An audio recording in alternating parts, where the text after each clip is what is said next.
नमस्कार, सत श्री अकाल, आदाब, हेलो भाई, केम छो के हाल चाल गाइस, कैसे हो आप सभी लोग।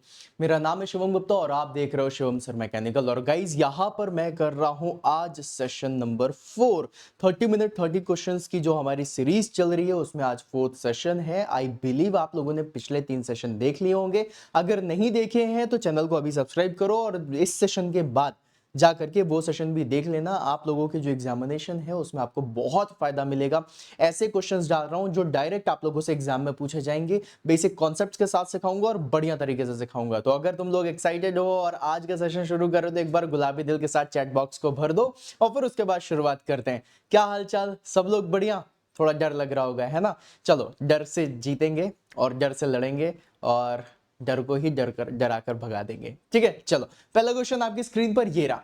द पहला क्वेश्चन कह रहा है that in steel main alloy causing corrosion resistance. अब देखो भाई, एक एलॉय के बारे में बात कर रहा है कि वो कोरोजन को मिटाएगा। इसका आंसर ऑलमोस्ट सभी स्टूडेंट्स को पता होता है।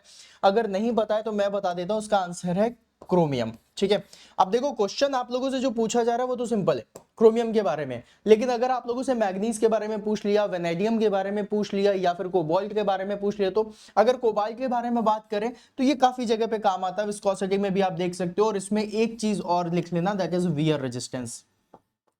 ठीक है, ये किसके लिए काम आएगा? वियर रेजिस्टेंस के लिए भी कोबाल्ट का काफी अच्छा काम है। इवन अगर मैं बोलूं तो कोरोजन में भी कोबाल्ट का काफी अच्छा काम है। वेनेडियम जब भी कभी किसी भी मटेरियल में मिला दीजिए उसमें स्ट्रेंथ बढ़ जाती है। ठीक है, वेनेडियम के साथ स्ट्रेंथ का है। और मैग्नीज के साथ अगर मैं बोलूं तो यहां पर आप हार्डनेस लिख लीजिएगा, हार्डनेबिलिटी के लिए होता है। वियर एंड टियर के लिए भी आप लोगों का जो मैग्नीज है ये काफी बढ़िया तरीके से काम करता है। ठीक है, तो यहां पर आंसर इसका option number C. Next question on your screen, it is saying that the atomic packing factor is the highest in which of the following cubic lattice. ठीक है, सबसे ज्यादा किस में पाया जाएगा? देखो ये क्वेश्चन सिंपल है, लेकिन आप लोगों को याद रखना है कि ऐसे ही क्वेश्चन आप लोगों के एग्जामिनेशन में भी 3-4 दिन में दिखने वाले हैं। ऐसे ही क्वेश्चन दिखाई देंगे। जिसको बनता है उसके लिए सिंपल है, जिसको नहीं बनता उसके लिए कठिन है। हाईएस्ट के बारे में बात कर रहा है, आंसर होगा फेस सेंटर्ड। मैं सबके बारे में लिखा देता हूं। सिंपल क्यूबिक का जो एटॉमिक पैकिंग फैक्टर होता है वो होता है 0.52। ठीक है, अगर बात कर रहा है बॉडी सेंटर्ड की तो इसके लिए होता है 0.68। अगर इसने बात करी फेस सेंटर्ड के लिए तो इसकी वैल्यू हो जाती है 0.74। और अगर इन्होंने डायमंड के बारे में बात करी तो इसकी वैल्यू हो जाती है 0.34। ठीक है, ओके। अभी यहां पे आप लोगों से हेक्सागोनल के बारे में भी पूछ सकता है, एचसीपी के बारे में पूछ सकता है। ठीक है, एचसीपी से भी आप लोगों के क्वेश्चन बनते हैं। इसमें भी याद रखिएगा 0.74 इसका भी होता है। ठीक है, एचसीपी। तो आप लोगों को जितने भी वैल्यूज हो सकती हैं वो सारी मैंने बता दी। अगला क्वेश्चन आपकी स्क्रीन पर ये रहा। क्वेश्चन कह रहा है that the material commonly used for aircraft gas turbine is. बहुत बढ़िया क्वेश्चन है, बहुत बढ़िया। बहुत सारे स्टूडेंट जिसमें कंफ्यूज हो जाते हैं। एक्चुअली में बहुत सारे स्टूडेंट्स इसमें कंफ्यूज हो जाते हैं। अब यहां पर गाइस देखा जाए तो स्टेनलेस स्टील दिया है और हाई एलॉय स्टील दिया है, तो ये दोनों ऑप्शन नहीं होंगे। अगर देखा जाए तो ड्यूरालुमिन और टाइटेनियम का यूज किया जाता है। बहुत सारे स्टूडेंट्स हैं जो इसमें से बोलेंगे सर जी टाइटेनियम आंसर होगा। बहुत सारे स्टूडेंट्स होंगे जो बोलेंगे ड्यूरालुमिन आंसर होगा। आप सभी लोगों को बता दूं, दोनों आंसर करेक्ट हैं, दोनों करेक्ट हैं। एयरक्राफ्ट जब हम बनाते हैं तो उसके लिए दोनों का यूज किया जाता है। एयरक्राफ्ट की जब हम बॉडी बनाते हैं तो टाइटेनियम वगैरह का यूज करते हैं। और जब हम एयरक्राफ्ट में जो गैस टरबाइन की ब्लेड्स वगैरह बनाते हैं तो इसके लिए भी हम लोग किसका यूज करते हैं? ड्यूरालुमिन का यूज करते हैं। तो करेक्ट दोनों है। अगर आप लोगों से सिर्फ और सिर्फ एयरक्राफ्ट बॉडी के बारे में बात करेगा टाइटेनियम लगा देना। अगर इन्होंने गैस टरबाइन के बारे में बात करा तो ड्यूरालुमिन लगा देना। ऑल दो आपके आरआरबी और एसएससी में जो आंसर करेक्ट माना गया है वो है आपका ब्लेड्स वाला, ऑप्शन नंबर सी, ड्यूरालुमिन। ठीक है, अगला क्वेश्चन आपकी स्क्रीन पर कह रहा high speed steel should have HSS. भाई एचएसएस के बारे में कई बार क्वेश्चन पूछा जा चुका है। और एक चीज हमेशा याद रख लेना, मटेरियल साइंस काफी ज्यादा इंपॉर्टेंट होने वाली है, क्योंकि वो सॉम से भी कनेक्ट हो रही है, वो प्रोडक्शन से भी कनेक्ट हो रही है। वो मटेरियल साइंस अपने आप में तो एक बहुत बड़ा सब्जेक्ट लेकर के चली रही है और इससे क्वेश्चन आएंगे और बहुत सारे स्टूडेंट के गलत होंगे क्योंकि मटेरियल साइंस को इतना तवज्जो नहीं दिया जाता है। राइट, तो ये चीज याद रख लेना कि मटेरियल साइंस भी आप लोगों की तगड़ी होनी चाहिए। मैंने क्वेश्चन डाल दिए हैं, आप लोगों को फायदा होगा। ओके, एचएसएस के बारे में, एचएसएस हाई स्पीड स्टील के बारे में, मटेरियल हार्ड होता है। हाँ जी सर, हार्ड होता है। तो अगर हार्ड है तो ऑप्शन नंबर बी सही है, अगर बी सही है तो ऑप्शन नंबर ए और ऑप्शन नंबर सी तो चला गया। ठीक है। अगर मटेरियल हार्ड है तो ऑप्शन नंबर सी टफ हो ही नहीं सकता, तो मतलब यहां पर ऑप्शन नंबर सी भी कैंसिल हो चुका है। अब बचा वियर रेजिस्टेंस, मटेरियल हार्ड है तो वियर भी होगा, A and B, option number D will be the correct answer. अगला क्वेश्चन कह रहा है essential gradient of any hardened steel is. अब एजेंशियल ग्रेडियंट बोल दिया जाता है हार्डेंड स्टील का। बहुत सारे स्टूडेंट, अरे ओहो बहुत सारे स्टूडेंट, हाँ तुम भी सोच रहे हो ना सीमेंटाइट, घनघोर गलत आंसर है मेरे लाल, लिख लो घनघोर गलत आंसर है। भाई साहब एक चीज आप लोगों को याद रखना है, कोई भी आप लोगों को हार्डन स्टील के बारे में बात किया, सिंपली एक ही चीज याद रखना, कार्बन, आयरन कार्बन डायग्राम पढ़ाया गया है तुम्हें, 0 से लेकर के 6.67% तक हम कार्बन मिलाते हैं, सारी चीज आपको पता है, फिर भी आप सीमेंटाइट और मार्टेनसाइट में जा रहे हो, क्यों नहीं जाना है? सिर्फ कार्बन, कार्बन मिलाने से स्टील में हार्डनेस आती है, ठीक है। चलो स्टील क्या, आयरन है और वही स्टील बनता है। अगला क्वेश्चन कह रहा है grey cast iron has, grey cast iron याद रखिएगा विंटर किंग कहते हैं हम इसे, ठंडियों में ये एक्सपेंड होता है और गर्मियों में सिकुड़ जाता है, ठंडियों में कहता है आ जाओ हम विंटर किंग है ना, इसीलिए हम इसको विंटर किंग कहते हैं। ग्रे कास्ट आयरन के बारे में अगर मैं बोलूं तो यहां पर कास्ट आयरन लगा दिया, मतलब की तो भाई सिंपल सी बात है कि ब्रिटल तो होगा ही है, ठीक है। इसमें लो इलेक्ट्रिकल कंडक्टिविटी, लो कंप्रेसिव स्ट्रेंथ, बिल्कुल सही, लो इलेक्ट्रिकल कंडक्टिविटी तो होती है, ठीक है। कंप्रेसिव स्ट्रेंथ जो लो लिखी हुई है, ऑल दो लो नहीं होती है, रिलेटिवली लो होती है। रिलेटिवली लो कहने का मतलब होता है, देखो ग्रे कास्ट आयरन के साथ आपको एक और चीज मिलती है मेलिएबल कास्ट आयरन, फिर उसके बाद एक और चीज मिलती है डक्टाइल कास्ट आयरन। तो मेलिएबल कास्ट आयरन और डक्टाइल कास्ट आयरन के रिलेशन में, रिलेटिव में आप लोगों को ग्रे कास्ट आयरन में कम कंप्रेसिव स्ट्रेंथ देखने के लिए मिल सकती है, ऐसा कहा जा सकता है, लेकिन कम नहीं होती है, बढ़िया होती है ना। लेथ विथ बेड जो हम बनाते हैं इसी का ही बनाते हैं, बोलो लो कंप्रेसिव स्ट्रेंथ। ये ऑप्शन इस तरीके से सही नहीं है, याद रखिएगा इन्होंने रिलेटिव बोला है, एब्सोल्यूट टर्म पे तो ये बिल्कुल गलत है। हाँ एक्चुअली में एब्सोल्यूट टर्म में बिल्कुल गलत है, लेकिन कंप्रेसिव स्ट्रेंथ इसमें काफी बढ़िया होती है, रिलेटिवली कम है तो मैं सही कर दूंगा, इसलिए all options are correct, option number D लगाइएगा। अगला क्वेश्चन कह रहा है reaming is the operation of. अब देखो यहां पर काफी सारे लोग हैं जो कंफ्यूज हो जाते हैं रीमिंग के लिए, कि रीमिंग का यूज किसके लिए होता है। यस आप लोगों ने बिल्कुल सही समझा है कि जब हम रीमिंग करते हैं तो उसमें जो होल का साइज है वो बड़ा भी किया जाता है ना। रीमिंग बेसिकली अगर देखा जाए तो ये एक तरीके की मेरे लाल फिनिशिंग प्रोसेस है। कैसी प्रोसेस है? फिनिशिंग प्रोसेस है, हम फिनिशिंग करते हैं। अब किसकी फिनिशिंग करते हैं? जो हमारा ड्रिल्ड होल होता है, हमने ड्रिलिंग करी हुई है, ठीक है। अब ड्रिलिंग करी हुई है तो ड्रिलिंग से बनने वाला जो होल है, इस होल के लिए हम लोग क्या करते हैं यहां पर, इस होल के लिए हम लोग यहां पर आप लोगों का रिमिंग करते हैं, राइट। अब होल में जब आप फिनिशिंग करोगे तो हो सकता है ना थोड़ा बहुत चीजें, थोड़ा सा जो होल है वो बड़ा हो जाए, है ना। लेकिन अगर यहां पर लिखा है enlarging the end of the hole cylindrically, गलत है। ये किसकी वजह से होता है? बोरिंग की वजह से। कोन शेप्ड एनलार्जमेंट, ये भी गलत है। Smoothing and squaring of the surface around the hole, squaring तो कभी हो ही नहीं सकता ना, स्मूथिंग तो सही है, स्क्वायरिंग ये वर्ड नहीं हो सकता, राइट। तो इसको काट देना, तो ये भी नहीं होगा। फिर sizing and finishing of a hole, option number D will be the correct answer. अगला क्वेश्चन आपकी स्क्रीन पर ये रहा, कह रहा है the size of a shaper is specified by. अब साइज ऑफ द शेपर के बारे में अगर मैं बात करूं तो ये इसको किस तरीके से करते हैं। तो आप लोगों से अगर मैं पूछूं कि भाई आपका शेपर कितना बड़ा है, कितनी बड़ी शेपर की लेंथ होगी, है ना, तो आप किस तरीके से बताओगे कि सर 500 केजी का शेपर है मेरा, समझ लो कितना बड़ा है। ऐसे नहीं बताया जाता, लेंथ के बेसिस में बताया जाता है कि ये मटेरियल कितना कट कर सकता है, कितना शेप कर सकता है। मतलब कि फॉर एग्जांपल मान लो अगर मैं तुमसे बोलूं कि 2 मीटर ये मटेरियल को एक बार में कट कर सकता है, तो 2 मीटर की इसकी क्या हो गई? स्ट्रोक लेंथ हो गई। तो मैं स्ट्रोक लेंथ के बेसिस में बताऊंगा कि मेरा शेपर कैसा है, ठीक है। Length of the stroke, option number A ही सही है। साइज ऑफ द टेबल, छोटी बड़ी कुछ भी कर दो। Maximum size of the tool, इससे लेना देना नहीं। Ratio of the forward to return stroke, इससे भी लेना देना नहीं है। अगला क्वेश्चन कह रहा है साइज ऑफ द शेपर, अच्छा ये तो कर ही लिया था। अगला क्वेश्चन, ओके। अगले क्वेश्चन के पहले गाइज आप लोगों को यहाँ पर एक चीज और दिख रही है, क्या दिख रही है? आरआरबी जेई के लिए आप सभी लोगों में से बहुत सारे स्टूडेंट्स थे जिन्होंने बोला था कि सर जी एक मैराथन क्लास ले लीजिए आरआरबी के पहले, जिसमें बहुत इंपॉर्टेंट से क्वेश्चंस करने हैं, है ना। कहा था आप लोगों ने? बिल्कुल कहा था। चलो अब गाइज यहां पर एक बात आप सभी लोगों को बता दूं कि मैं आप लोगों के लिए एक मैराथन सेशन लेकर के आ रहा हूं, ठीक है। अब 100 सवाल करेंगे। अब मेरे दिमाग में था कि यार 100 सवाल, अगर 50 सवाल के लिए आपने बोला था 50-100 करा देना, मैंने 100 सवाल डन कर दिए। अब 100 सवाल कराने हैं तो 100 सवाल में 3 घंटे में कराऊं, 4 घंटे में कराऊं, या फिर 100 मिनट में ही करा दूं। तो जब हम 30 क्वेश्चन 30 मिनट में कर रहे हैं तो 100 सवाल भी 100 मिनट में करते हैं ना, हाई स्पीड में चलते हैं ना। मैराथन का मतलब ये थोड़ी ना है कि हमें लंबा समय खींचना है, मैराथन का मतलब है कि हमें ज्यादा क्वेश्चंस लगाने, है ना, विद कॉन्सेप्ट्स लगाने। अब गाइज ये आप लोगों की ड्यूटी है, गुलाबी दिल दिखाना जरूर है ना, और आप लोगों की ड्यूटी है कि कमेंट बॉक्स में after this session comment box में मुझे ये जरूर बताना कि 100 सवाल 100 मिनट वाला आप लाइव सेशन चाहते हो या फिर रिकॉर्डेड वीडियो में चाहते हो कि मैं इसे सर 2x स्पीड में बाद में भी देख सकूं। ये आप लोग मुझे कमेंट बॉक्स में जरूर बताना और मैं जल्दी से जल्दी आप लोगों को ये सेशन देता हूं, ठीक है। आज कल में ही दे दूंगा, बस कमेंट बॉक्स भर देना अपनी विश लिस्ट के साथ।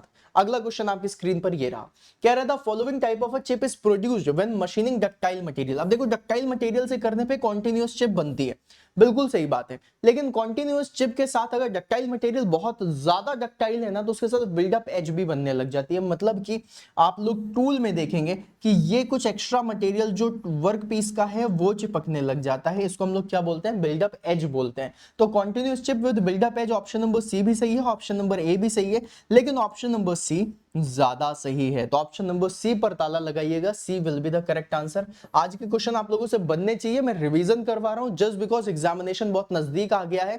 मैं ये नहीं चाहता कि आप लोगों का कॉन्फिडेंस डाउन हो, इसलिए मैंने कुछ सिंपल क्वेश्चंस रखे हुए और ये बहुत सिंपल क्वेश्चन है, आप लोगों से आज सारे बनने चाहिए। और आज मैं चाहता हूं आज आप कमेंट बॉक्स में बताओ कि आज सर मैंने पूरे क्वेश्चन सही करे। अगला क्वेश्चन आपकी स्क्रीन पर ये रहा, कह रहा है in a shaper metal is removed during. अब देखो शेपिंग, जो शेपर मशीन के बारे में हम बात कर रहे हैं, शेपर से क्वेश्चन बन सकते हैं इसलिए मैंने क्वेश्चन डाले हुए, ठीक है। अब शेपर में जो मेटल रिमूव किया जाता है वो कब किया जाता है, रिटर्न स्ट्रोक पे करते हैं या फॉरवर्ड स्ट्रोक पे करते हैं? सिंपल सी बात है, फॉरवर्ड स्ट्रोक पर ही किया जाता है। रिटर्न स्ट्रोक पर तो जो आप लोगों का टूल है बहुत फास्ट स्पीड में वापस आता है, ठीक है। अगला क्वेश्चन आपकी स्क्रीन पर कह रहा है quick return motion mechanism is incorporated in. Incorporated कहने का मतलब है किसमें क्विक रिटर्न मोशन मैकेनिज्म पाई जाती है? लेथ मशीन में पाई जाती है, नहीं पाई जाती, मिलिंग में पाई जाती है, नहीं पाई जाती, ड्रिलिंग में पाई जाती है, नहीं पाई जाती, एबीसी में पाई नहीं जा रही है तो भैया डी में तो पाई जाएगी। शेपिंग मशीन, मतलब आप देख रहे हो आज के सेशन में 3 क्वेश्चन शेपिंग मशीन से आ गए। शेपर की लेंथ के बारे में पूछ लिया, शेपिंग के स्ट्रोक के बारे में पूछ लिया कि भाई किस तरीके से फॉरवर्ड कटिंग पे होगा, रिवर्स कटिंग पे होगा, और शेपिंग में मैकेनिज्म कौन सी है। मतलब कि शेपिंग मैकेनिज्म, शेपर मशीन आप लोगों के लिए इंपॉर्टेंट हो सकती है इस एग्जामिनेशन में, याद रखिएगा। अगला क्वेश्चन आपकी स्क्रीन पर ये रहा, कह रहा which part of a cutting tool is prone to crater wear. अब देखो इस क्रेटर वियर के बारे में बात करूं तो ये मेरा टूल है, ठीक है। टूल में इसको मैं बोलता हूं फेस, क्या बोलता हूं, फेस, और इसको क्या बोलता हूं मैं, फ्लैंक बोलता हूं। आप लोगों को आंसर पता है, बहुत अच्छी बात है, नहीं पता है तो सुन लीजिए। ये जो टूल होता है कटिंग टूल, इसमें ऊपर वाले को फेस बोलते हैं, नीचे वाले को फ्लैंक बोलते हैं। जो ऊपर वाला मटेरियल है, जो फेस है, फेस के साथ जो वियर आता है उसको हम लोग क्या बोलते हैं, क्रेटर वियर बोलते हैं, ठीक है। और फ्लैंक के साथ कौन सा आता है, फ्लैंक के साथ फ्लैंक वियर ही आता है। आप लोगों से दोनों क्वेश्चन पूछे जा सकते हैं, याद रखिएगा। तो अभी फेस के साथ बात कर रहा है, क्रेटर वियर के बारे में बात कर रहा है, मैं आंसर क्या लगाऊंगा, फेस, राइट। अगर इन्होंने पूछ लिया होता क्रेटर वियर की जगह फ्लैंक वियर तो आंसर क्या हो जाता, फ्लैंक हो जाता, ठीक है। अगला क्वेश्चन आपकी स्क्रीन पर ये रहा, सेम ही क्वेश्चन है आई गेस, है ना। अगला क्वेश्चन कह रहे spot welding, projection welding and seam welding belong to which of the category. देखो स्पॉट वेल्डिंग बोल दूं या फिर मल्टी स्पॉट वेल्डिंग बोल दूं या सीम वेल्डिंग बोल दूं, कॉन्टिन्यूअस वेल्डिंग बोल दूं, ये सारी की सारी किसकी है, इलेक्ट्रिकल रेजिस्टेंस वेल्डिंग की ये प्रोसेस होती है। तो answer electric resistance, option number A will be the correct answer. Next question on your screen, आ जाओ बेटा। ओके, कह रहे electrode gets consumed in the following process. Electrode get consume, कौन सी प्रोसेस में इलेक्ट्रोड जो होता है वो खुद को शहीद कर देता है, शहादत हो जाती है? गैस वेल्डिंग में, जी हाँ दोस्तों, गैस वेल्डिंग। अगर आप गैस वेल्डिंग के बारे में याद करेंगे तो गैस वेल्डिंग में इलेक्ट्रोड का यूज नहीं होता है, फिलर मटेरियल का यूज होता है। तो ऑप्शन नंबर ए इलेक्ट्रोड तो नहीं हो, मतलब गैस वेल्डिंग तो नहीं होगा। रेजिस्टेंस और थर्मिट वेल्डिंग भी इसका करेक्ट आंसर नहीं, क्योंकि इसमें हम किसी भी इलेक्ट्रोड का यूज नहीं करते हैं। वर्क पीस खुद अपने आप में एक इलेक्ट्रोड होता है ना, तो वर्क पीस तो कंज्यूम होगा नहीं। फिर बचा क्या, आर्क वेल्डिंग। आर्क वेल्डिंग में भी आप लोगों की एक वेल्डिंग है जिसे हम बोलते हैं मेटल आर्क वेल्डिंग, माओ, या फिर हम इसे बोलते हैं metal inert gas welding, MIG welding, right. तो एमआईजी वेल्डिंग में जो आपका इलेक्ट्रोड है वो कंज्यूम होता है। तो इसका correct answer option number D. अगला क्वेश्चन आपकी स्क्रीन पर कह रहा है इन अ ब्रेज वेल्डिंग, याद रखिएगा ब्रेज वेल्डिंग के बारे में बात कर रहा है, फिलर मटेरियल इज। अब देखो ब्रेज वेल्डिंग क्या होती है, एक बार याद रखिएगा कि आप लोगों के जैसे घर में पाइप्स लगे होते हैं ना, पाइप्स, तो पाइप्स के बीच में आप लोगों ने ऐसे जॉइंट्स देखे होंगे, ऐसे दो पाइप को जोड़ने के लिए हम लोग क्या करते हैं, जॉइंट बना देते हैं। अब आप समझना क्या होता है, जब हमने जॉइंट बनाया, आप घर में बोलोगे सर जी पाइप तो देखे नहीं, इस तरह जॉइंट भी देखे हैं, लेकिन इस तरह वेल्डिंग नहीं होती, वेल्डिंग इसमें नहीं करते। जब हम इसके अंदर से हाई प्रेशर गैसेस भेजते हैं, जैसे घर में जो कई बार गैस लाइन नहीं आ गई है कि अब सिलेंडर की जरूरत नहीं, गैस लाइन से, तो उसके लिए हम लोग जो कनेक्शन होता है उसमें ब्रेज वेल्डिंग करते हैं। अब इसमें क्या करते हैं, हम इसमें यहां पर अपना एक एलॉय मटेरियल रख देते हैं, ठीक है। अब ये क्या होता है, जब आप हीट देते हो तो ये मटेरियल इस जगह पर जा करके बैठ जाता है। अब भाई लिक्विड स्टेट में आ गया, मटेरियल जाकर के अंदर बैठ जाता है और वेल्डिंग हो जाती है। ये होती है आपकी ब्रेस वेल्डिंग, ठीक है। अब क्या कह रहा है कि ये जो वेल्डिंग हो रही है कैसे हो रही है ना। तो ये जो मटेरियल नीचे गया होगा किस एक्शन से गया होगा, कैपिलरी एक्शन से गया होगा, distributed by capillary action, option number ए तो करेक्ट है। कह रहा है metal melted and deposited at the point where the weld is to be made, ये वाली बात भी सही है। कह रहा nothing is required, ये गलत है। ए और बी ऑप्शन किसमें, ऑप्शन नंबर सी में, आंसर ऑप्शन नंबर सी। अगला क्वेश्चन आपकी स्क्रीन पर कह रहा pre heating, pre heating is essential in welding. कह रहा है प्री हीटिंग किसके लिए जरूरत है। तो देखो एक चीज मैं आप लोगों को बता दूं, जितने भी आप लोगों के हार्ड मटेरियल्स होते हैं, जितना ज्यादा हार्डनेस बढ़ेगी, हार्डनेस इंक्रीज करोगे, डिफिकल्टी इन वेल्डिंग बढ़ती जाएगी। क्या होगा, difficulty in welding, in only not only in welding, in machining also, metal cutting में भी आप लोगों को प्रॉब्लम होती है, डिफिकल्टी इन वेल्डिंग बढ़ती हुई चली जाएगी। अब कोई भी मटेरियल में अगर हार्ड है तो उसको हम लोग क्या कहते हैं, पहले गर्म करते हैं। जब हम उसे गर्म करेंगे तो कोई भी मेटल जिसको हम गर्म करेंगे तो वो डक्टाइल होगा, और अगर वो डक्टाइल होगा तो उसको आप इजीली वेल्ड कर सकते हो। डक्टाइल मटेरियल में वेल्डिंग अच्छी होती है। कह रहा प्री हीटिंग, अब यहां पर चार ऑप्शन दिए। जर्मन सिल्वर, भैया सिल्वर बहुत सॉफ्ट मटेरियल है, काट लो। अब देखो यहां पर है कास्ट आयरन, यहां पे हाई स्पीड स्टील, यहां पे स्टेनलेस स्टील। तो स्टेनलेस स्टील में तो 1.1% के करीबन ही आप लोगों को स्टेनलेस की मैक्सिमम वैल्यू बता रहा हूं, वैसे तो 0.3% से आपका काम हो जाता है स्टेनलेस स्टील में। अब हाई स्पीड स्टील के बारे में बात करूं तो मैक्सिमम से मैक्सिमम जो आप स्टील में वैल्यू मिला सकते हो वो 2.1% कार्बन मिला सकते हो, मैक्सिमम 2.1%। स्टील वर्ड अगर लगा हुआ है तो 2.1% से ज्यादा आपका कार्बन नहीं हो सकता। अगर कास्ट आयरन के बारे में बात करें तो मैक्सिमम कार्बन इसमें हो सकता है 6.67% तक, राइट। सीमेंटाइट सबसे लास्ट में जो मिल रहा है 6.67% तक आपको कार्बन मिल सकता है। तो हाई स्पीड स्टील में भी और कास्ट आयरन में किसको जल्दी आप लोगों को प्रीहीट करना है, तो भैया यहां पर आपको सिर्फ और सिर्फ 2.1% कार्बन मिल रहा है, मतलब ये कम हार्ड है, ये ज्यादा हार्ड है, हार्ड ज्यादा है। ऑप्शन नंबर सी पे ताला लगाओ, अगला आगे बढ़ जाओ। अगला क्वेश्चन आपकी स्क्रीन पर कह रहा है pick up the incorrect statement about MIG welding. अब देखो एक क्वेश्चन मैंने कराया था जहां पर मैंने आप लोगों को सिखाया था शेपिंग मशीन के बारे में। अब मैं ये क्वेश्चन करा रहा हूं जहां पर मैं आप लोगों को बता रहा हूं एमआईजी से दूसरा क्वेश्चन आया हुआ है, ठीक है। MIG welding that is metal inert gas welding बोलते हैं हम इसे, या फिर हम इस वेल्डिंग को आप लोगों का मेटल आर्क वेल्डिंग भी बोलते हैं। इलेक्ट्रोड कंज्यूम होता है, ठीक है, फिलर मटेरियल की जरूरत ऐसे नहीं पड़ती है ना, क्योंकि इलेक्ट्रोड ही यूज कर लिया जाता है। इनर्ट गैस एटमॉस्फेयर की जरूरत जरूर पड़ती है, आर्गन हीलियम मिलाते हैं, साथ में CO2 भी मिलाते हैं, काफी कुछ है मेटल इनर्ट गैस वेल्डिंग में। इसमें हाई थिकनेस मटेरियल को जोड़ा जाता है, ठीक है। 4 mm से ऊपर का मटेरियल हो गया तो उसे हम हाई थिकनेस बोल सकते हैं। इसमें direct current reverse polarity, direct current straight polarity दोनों लगाया जा सकता है। ऑल दो क्वेश्चन में मतलब जब थ्योरी पढ़ते हो तो इसमें हम स्ट्रेट पोलैरिटी ज्यादा लेके चलते हैं क्योंकि हाई थिकनेस पे चलते हैं, लेकिन 5 mm का मटेरियल है तो तुम यहाँ पर रिवर्स पोलैरिटी से भी काम कर सकते हो। Okay, now pick up the incorrect statement. चलो देख लेते हैं। कह रहा है नो फ्लक्स रिक्वायर्ड, बिल्कुल सही बात है, ये तो सही है, तो इनकरेक्ट है नहीं।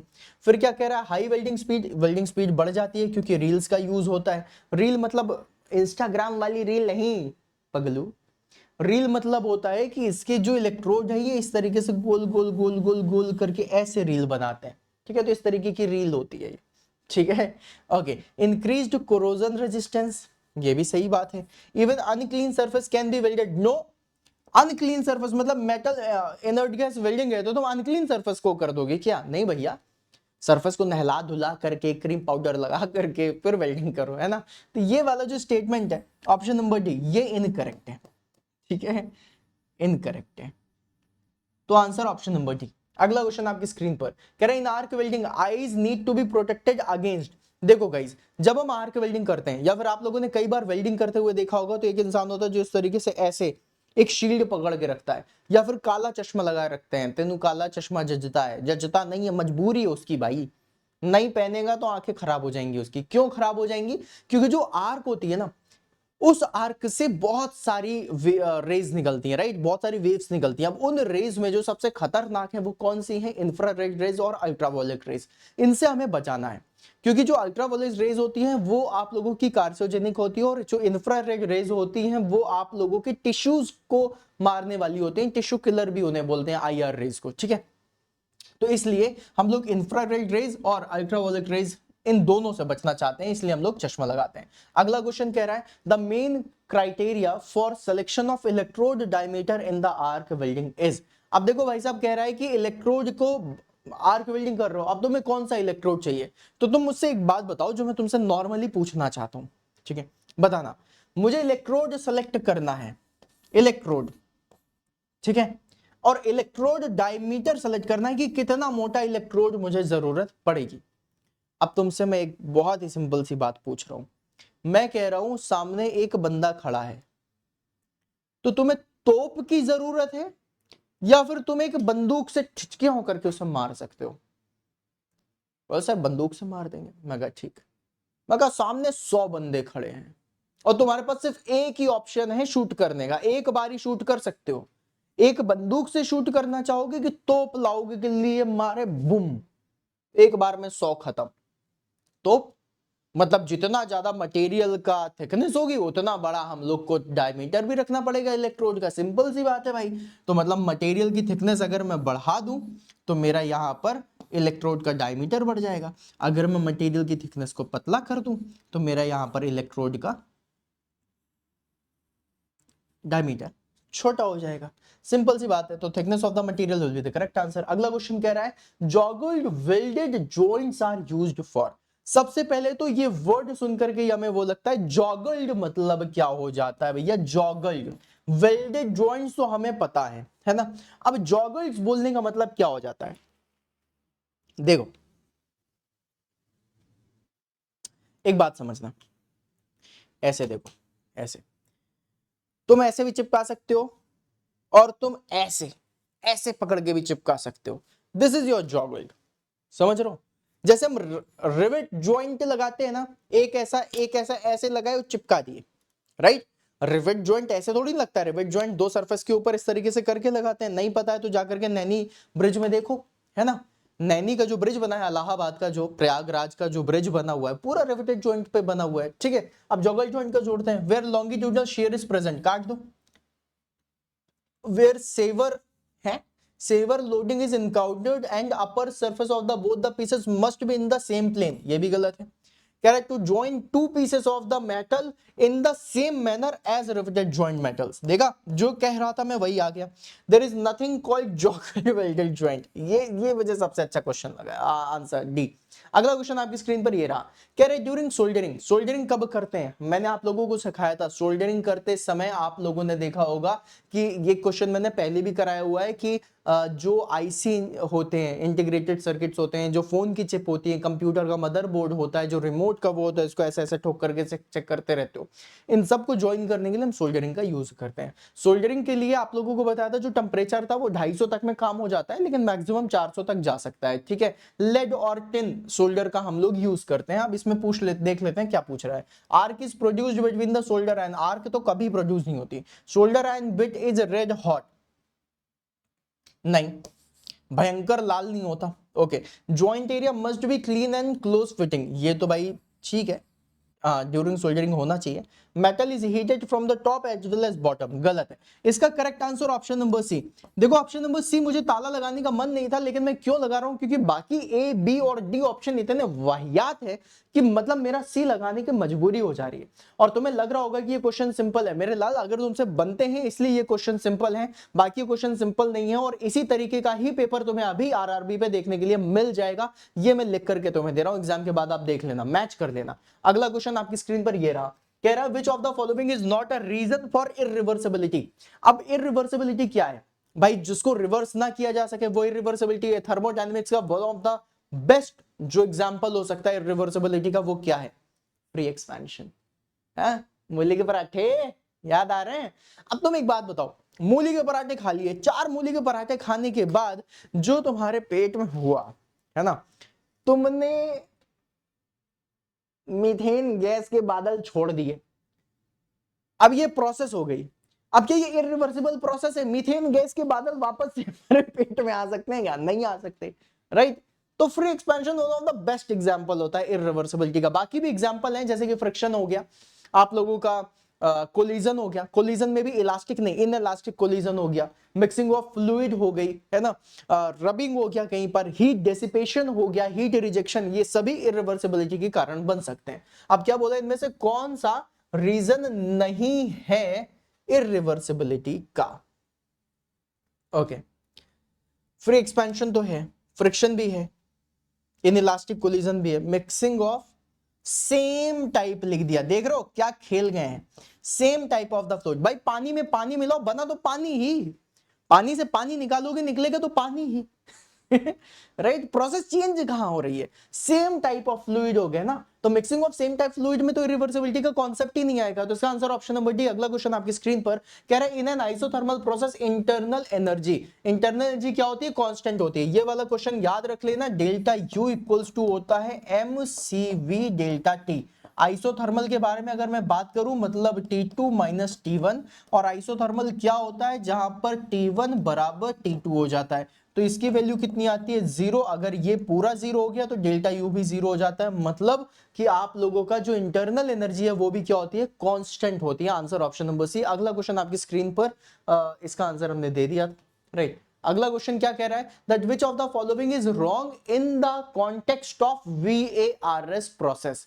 VARS में कौन सी चीज इसमें से गलत है? VARS के बारे में सबसे पहले बता दूं, इसको हम लोग बोलते हैं वेपर एब्जॉर्प्शन रेफ्रिजरेशन सिस्टम, ठीक है। और इसमें एक बोल रहा है VARS runs on the low grade energy, क्या बोल रहा है? इज रॉन्ग पूछा है ना, हाँ हाँ हाँ, ठीक है, is wrong in the context of VARS, तो लो ग्रेड एनर्जी पे करता है तो सही बात है।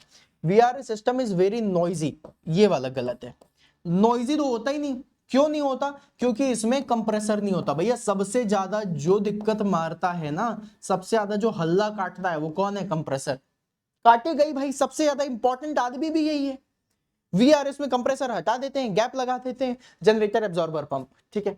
अब यहां पर क्या हो गया? COP इज वेरी लेस, ये भी सही है, VARS भी सही है, ठीक है। चलो अगला क्वेश्चन देखते हैं। अगला क्वेश्चन कह रहा है कंसीडर द फॉलोइंग स्टेटमेंट। चलो स्टेटमेंट कंसीडर कर लेते हैं। मॉइस्चर, मॉइस्चर मतलब क्या होता है? वाटर कंटेंट अवेलेबल हो, जहां पर भी moisture should be removed from refrigerants to avoid. अब देखो गाइस, रेफ्रिजरेंट में अगर तुम्हारा कभी भी मॉइस्चर आ जाए तो सबसे पहले क्या प्रॉब्लम होती है? सबसे पहले प्रॉब्लम होती है कि जो कंप्रेसर है ना वो रो देता है, कहता है मॉइस्चर आ गया मेरे अंदर, जंग लग गई तो, मैं खराब हो गया तो, है ना। कंप्रेसर में जो सील होती है जिसकी वजह से वो पूरा हाई लेवल पे कंप्रेस कर सकता है, उसमें कोरोजन लगने की वजह से सील में फेलियर हो सकते हैं।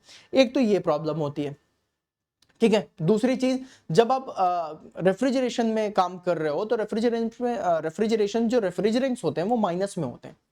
अब जब तुमने यहां पर वाटर कंटेंट मॉइस्चर ले लिया तो वो तो माइनस में जम जाएगा, जम गया तो एक्सपेंशन वाल्व में तो most of the time expansion valve freeze हो जाती है, क्योंकि वाटर जम चुका होता है, फिर उसको सही करवाना पड़ता है, ठीक है। और क्या हो सकता है? अब एक्सपेंशन वाल्व बंद हो गई है तो रेफ्रिजरेंट फ्लो कहां से करेगा, है ना। तो ये भी प्रॉब्लम आती है, कंडेंसर में बहुत ज्यादा प्रॉब्लम आ जाती है, राइट। तो मॉइस्चर तो आना ही नहीं चाहिए। चलो अब पढ़ लेते हैं ऑप्शंस। इनमें से क्या बोला है? फॉलोइंग स्टेटमेंट में से moisture should be removed from compressor seal failure, ये भी सही है। Expansion valve to be freeze, देखो मैंने बताया था फ्रीज नहीं होना चाहिए, ये भी सही है। रिस्ट्रिक्शन टू रेफ्रिजरेंट फ्लो, बिल्कुल सही बात है। इसका answer ABC option number D will be the correct answer. अगला क्वेश्चन कह रहा है what will be the condition of refrigerant after passing through the condenser in a vapour compression system. Condenser से निकलेगा, सैचुरेटेड लिक्विड बनाएगा। बोलोगे sir जी कैसे किया? देखो देखो, ये आप लोगों का डायग्राम बनता है, ये आपका सैचुरेशन कर्व, ये रेफ्रिजरेशन का है। 1 से 2 कंप्रेसर होता है, 2 to 3 क्या होता है आप लोगों का? कंडेंसर। 3 से 4 एक्सपेंशन डिवाइस, और 4 से 1 आपका इवेपोरेटर होता है, ठीक है। इन्होंने बात करी कंडेंसर की, मतलब यहां पर लगेगा क्या आप लोगों का? कंडेंसर। अब कंडेंसर में यहां से शुरुआत हो रही है, यहां पर सुपर सैचुरेटेड या फिर सुपर हीटेड आपको वेपर मिलेगी, लेकिन जैसे जैसे आप यहां पर आओगे यहां पे सैचुरेटेड वेपर मिलेगी, और नीचे जाओगे इस जगह पे सैचुरेटेड लिक्विड मिलेगा। तो इसका करेक्ट आंसर क्या हो जाएगा? ऑप्शन नंबर ए। क्लियर है? चलो बढ़िया। तो ये हो गए हमारे आज के 30 क्वेश्चन, 30 मिनट के पहले ही कर दिया है। दोस्तों अगर सेशन अच्छा लग रहा हो तो सेशन को लाइक जरूर करना, और अगर तुम लोग इसी तरीके से मेहनत करते हुए जा रहे हो तो भाई साहब तुम्हारा सिलेक्शन जरूर होगा। बहुत सारे स्टूडेंट्स बोल रहे हैं मुझे कि सर डर लग रहा है। क्यों लग रहा है? किस वजह से डर लग रहा है? किस वजह से डर लग रहा है? तुम्हें ये लग रहा है कि तुम फेल हो जाओगे, तुम्हें ये लग रहा है तुमसे क्वेश्चन नहीं बनेंगे, तुम्हें ये लग रहा है कि तुमने जितनी भी मेहनत करी है वो वेस्ट है। खुद के ऊपर भरोसा रखो, तुमने जो मेहनत करी उतनी मेहनत किसी ने नहीं करी। और डर जिसको लगता है, पता है किसे डर लगता है? किसे डर लगता है? ये है तुम्हारा एम मेरे लाल, यहां तक तुम्हें पहुंचना है। जो बंदा यहां पर बैठा हुआ है ना, इस जगह पे, इस जगह पे, क्या उसको डर लगेगा? नहीं लगेगा। जो बंदा इस जगह पे होगा ना, उसको भयंकर डर लगेगा भाई साहब। क्यों डर लगेगा? कि सिर्फ इतना नजदीक बैठा हुआ हूं, सिर्फ इतना पास में हूं, गलती से पैर स्लिप होकर के मैं गिर ना जाऊं, तो डर लगना लाजमी है। तुमने मेहनत करी है, ये बता रहा है तुम्हारा डर। और इस डर से लड़ने का सिर्फ एक ही उपाय है, सिर्फ एक उपाय, भिड़ जाओ, लड़ जाओ। और मे भी शायद तुम ये वाली चीज मानते हो कि नहीं मानते हो, भगवान को मानते हो? किनारे रखते हैं, कुछ लोग मानते होंगे, कुछ लोग नहीं मानते होंगे। माँ की दुआओं को तो मानते हो ना? तो जिसके साथ माँ की दुआएं जुड़ी हुई हैं, उसको क्या कोई भी डर, कोई भी नेगेटिविटी या फिर कोई भी चीज कुछ बाल बाका कर सकती है? नहीं कर सकती। तो माँ की दुआएं तो जुड़ी है ना, तो बस फिर लग जाओ, मेहनत करो और कॉन्फिडेंट रहो। अरे 10 क्वेश्चन भी बनेगा ना तो वो मेरी मेहनत के बनेंगे। इस बार 10 बन रहे हैं और मेहनत करूंगा, 100 के 100 बनाऊंगा, सब करूंगा, 100% रिजल्ट लेके आऊंगा। वो कॉन्फिडेंस के साथ आगे बढ़ना है। ठीक है, चलो गाइज, मैं सोशल मीडिया पर भी हूँ, शिवम सर मैकेनिकल के नाम से सर्च कर लेना। व्हाट्सएप पे कर लो, टेलीग्राम पे कर लो, इंस्टाग्राम पे कर लो, कहीं पर भी कर लो, मैं तुम्हें सोशल मीडिया पे भी मिल जाऊंगा, वहां पे भी हम कनेक्ट हो सकते हैं। और अगर सेशन अच्छा लगा हो तो गुलाबी दिल के साथ यार सेशन को लाइक जरूर कर देना। और अगर सेशन में आप लोगों को क्वेश्चन बहुत अच्छे लगे या फिर अगर सारे क्वेश्चन बन गए या कुछ गलत हुए तो कॉमेंट बॉक्स में जरूर बताना, जरूर से जरूर बताना कि सर कितने क्वेश्चन सही हुए, कितने क्वेश्चन गलत हुए और कैसा लगा सेशन। और वो जो मैंने तुम्हें लाइव कमेंट के लिए बोला था कि लाइव सेशन में या वीडियो सेक्शन में डालूं, वो भी तुम लोग मुझे जरूर बताना, वो 100 सवाल 100 मिनट के लिए। ठीक है, चलिए गाइस, मिलते हैं फिर अपन नेक्स्ट सेशन के लिए। तब तक के लिए बाय बाय, सायोनारा। मजे करो और मुस्कुराते रहो और हंस दो यार, इतनी सी लाइफ है, उसमें भी टेंशन लोगे तो कैसे चलेगा? हाँ, चलो बाय गाइस, बाय बाय।